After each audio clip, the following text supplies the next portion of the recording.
Hi, I'm Craig with ApplianceVideo.com. Today, we'll be taking a look at your stator motor on this LG front-load washing machine.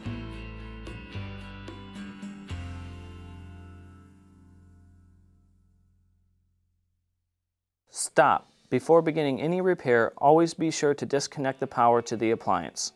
It is also recommended to test the outlet for the proper voltage. Remember to also turn off the water.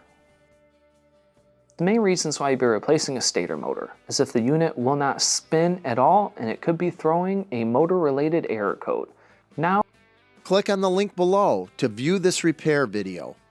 ApplianceVideo.com guides you step by step, giving you the confidence to avoid recalls and callbacks, also saving time on repairs. Whether you're up against an uncommon repair or the latest appliance on the market, our videos have been created with you in mind. Our growing library of videos have been produced using our factory-certified technicians who have extensive infield experience over the past 30 years. ApplianceVideo.com provides high-quality repair videos that anyone can follow, regardless of their skill level. We are here to help. Click on the link below to view this repair video and let us help you do it right the first time.